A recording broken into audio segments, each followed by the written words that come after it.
Hola chicos, ¿qué tal estáis? Espero que bien. Yo tengo un poco de frío. Bueno, sabéis que tenemos que alargar un poquito más toda esta situación de dar clases desde casa. Sé que es un poco aburrido, yo preferiría veros siempre. Creo que es mucho mejor, pero bueno, pues esto es lo que hay. Bueno, vamos a empezar un tema nuevo. Mm. Sería el tema 11. Bueno, aquí tengo la pizarra. Ay, lo he puesto al revés. Tema 11, la formación del Imperio Español. Y bueno, es importante, ¿no? Porque somos españoles y es un momento importante para este país, ¿no? Porque en el siglo XVI, sobre todo, XV-XVI, pues España tiene como la hegemonía en Europa, ¿no? Así que, bueno, esta es la introducción. Aquí aparecen los tercios españoles, que eran bastante conocidos por su ferocidad. España tenía un gran ejército en aquella época. Y vamos a pasar directamente pues, a la aparición del Estado moderno y a las monarquías autoritarias, ¿vale? Bueno, nosotros hemos estudiado bastante ya qué pasó a finales de la Edad Media. Estamos ya en el mundo moderno, ¿no? En esta otra etapa de la historia que se llama Edad Moderna.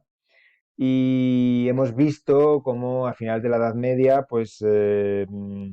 el sistema feudal, el sistema en el que los monarcas no tienen mucho poder, donde hay muchos nobles que tienen sus feudos, sus estructuras dentro del país que el rey no puede controlar. Al final de la Edad Media, como digo, pues eso se va terminando gracias al auge de las ciudades, de los burgueses de las ciudades, que empiezan a apoyar a los reyes en contra del poder de los nobles, ¿no? Todo este proceso es paulatino, claro, y en el siglo XV y sobre todo en el XVI, pues ya tenemos que los monarcas cada vez han ido teniendo más y más poder y entonces crean esto, lo que se llama las monarquías autoritarias. Son monarcas que ejercen todo el poder del territorio, ¿no? Eh, bueno, como os he contado, este proceso un poco que va desde la Edad Media hasta la Edad Moderna con estas monarquías autoritarias. Vale, la importancia de estas monarquías también estaría pues en dibujar más o menos lo que hoy es el mapa de Europa o el mapa de algunos países de Europa. Por ejemplo, veis que aquí esto sería Reino Unido, que es Inglaterra y, bueno, Escocia, perdón, Irlanda del Norte. Y aquí tenemos a España, aquí tenemos Portugal, aquí tenemos Francia, bueno, y muchos otros países, ¿no? Pues, vale, esto si nos ponemos en el 1300, pues veis que no existía nada de esto, ¿no? Francia estaba luchando, ¿os acordáis?, contra Inglaterra por el control de Aquitania. Esto lo hemos visto con Juana de Arco y todo eso. España estaba dividida en bastantes reinos, Castilla, Aragón, Navarra y el Reino de Granada, que era musulmán. No existía Rusia. Bueno, aquí había mucho caos también. Entonces, si vamos avanzando, vamos a avanzar un poco más rápido, porque si no. Hasta el siglo XVI, pues veis que ya existe una España unificada. Portugal sigue igual, pero ya es un país. Aquí Francia también es prácticamente el país que existe hoy día. Y bueno, Inglaterra, pues después de unas guerras civiles que hay, ¿no? Pues también está unificado. Y aquí veis que Moscú pues empieza a tener cada vez más poder y crea pues el imperio ruso, ¿no? O sea, es en el siglo XVII, pero bueno, más o menos para que os hagáis una idea de lo que está pasando, ¿no? Eh, en Alemania y en Italia, otros países importantes en Europa, pues el proceso es muy diferente y realmente estos países se crean en el siglo XIX, ¿vale? Bueno, ¿en qué consiste todo esto de la monarquía autoritaria? Aparte de que consiguen crear estados, muchos estados que todavía existen hoy día.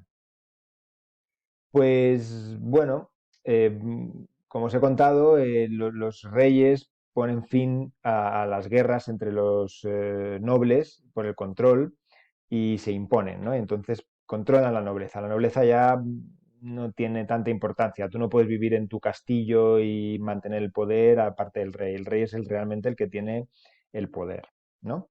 Porque aparte los reyes, pues ya tienen un sistema de finanzas mucho más desarrollado, pueden recoger impuestos y, y pagan un ejército profesional. Entonces realmente es un poco similar a lo de hoy en día. Los ejércitos pertenecen a los países, ¿no? A los estados. El estado tiene un ejército que protege y también a veces la policía, que es el que establece pues el orden, ¿no? Si hubiera un problema, pues el ejército y la policía, que aparece también os digo en esta época, son los encargados de restablecer el orden. Esto no tiene nada que ver con el mundo medieval, que no existían prácticamente ejércitos centralizados en los países y que había este sistema de vasallaje en el cual pues un noble pues tenía un ejército, el de al lado tenía otro, se peleaban, bueno, un sistema un poco mucho más complicado. La administración está centralizada y de hecho los monarcas pues intentan tener cada vez más poder y acabar un poco con los consejos, que era algo yo creo que positivo de la Edad Media, ¿no? Del final de la Edad Media, estos consejos que aparecen en las ciudades también, ¿no? Y que tienen como, que dan voz a los ciudadanos, ¿no? Ahora cada vez pues los reyes tienen más poder y ellos son los que toman todas las decisiones, a veces de una manera un poco personal, lo que no deja de ser un poco peligroso porque a veces confunden el interés del país con su interés personal, bueno, ya veremos que eso pasa muchísimo con los reyes españoles. Y bueno, los reyes son reyes porque Dios lo ha establecido así. En una época donde la religión es tan importante, como hemos visto con Lutero, con la Reforma, con la Contrarreforma, con toda esta obsesión religiosa que hay en Europa, las tropecientas guerras de religión que hay en todas partes entre unos y otros, pues la idea de que Dios ha puesto ahí a esa persona y que su hijo será el siguiente rey, no, aun sea listo, tonto o lo que sea, pues, pues eso también es muy importante, ¿no? Porque Dios así lo ha decidido. Es lo que dicen ellos y lo que cree mucha gente, ¿no? Eh, bueno, aquí hay otro esquema que también me parece más completo. La monarquía autoritaria. Hemos visto las primeras monarquías, Portugal, Inglaterra, Francia y España, son realmente los primeros países. También estaría Rusia. Y lo que hemos visto, la nobleza está sometida, ya la nobleza no hace cara al rey, es muy difícil. Hay algunas guerras también en Castilla, por ejemplo, en el siglo XIV, en el cual los nobles todavía están intentando ahí mantener su poder, pero con la llegada, por ejemplo, en España de los reyes católicos, pues eso se acaba, ¿no? Las leyes son uniformes para todo el Estado, para todo el país. El territorio es unificado también, no existe como un condado ahí que hace lo que quiere, eh, una marca que, sabéis, ¿no? Que a veces el territorio se puede dividir en ducados, en principados, en pequeños territorios que tienen a un conde o un marqués o a un príncipe que lo controla, ¿no? Pues las monarquías autoritarias lo que intentan es que todo el territorio sea del rey o pertenezca al rey y esté lo más unificado posible con las mismas leyes, ¿no? También hay un desarrollo mucho de las leyes en esta época. Una administración mucho más organizada que puede permitir recoger impuestos de una manera más sistemática y organizada. Y entonces, pues también las monarquías se hacen más poderosas y también empieza pues la diplomacia, ¿no? Sobre todo en Europa ahora que hay, bueno, os he contado todas estas guerras y estos líos que hay en Europa, pues la idea de que los monarcas miren a su vecino y sepan entenderse con él y hacer alianzas en caso de que quieran luchar contra otra persona pues es muy importante. Eso es la diplomacia, ¿no? Bueno, ahora os hablaré un poco de cómo funcionaban o de algunas de estas monarquías. Este es Felipe II, que es el monarca español, que es el monarca más importante de su época, y se establecen pues estas cortes, ¿no? El monarca, pues en este caso en el Escorial o en Madrid, pues está está recibiendo pues a estos especialistas que le cuentan cómo va, qué está pasando con la guerra en Flandes o cómo va la conquista de América o millones de cosas. Y entonces, un grupo reducido de personas pues toma las decisiones, ¿no?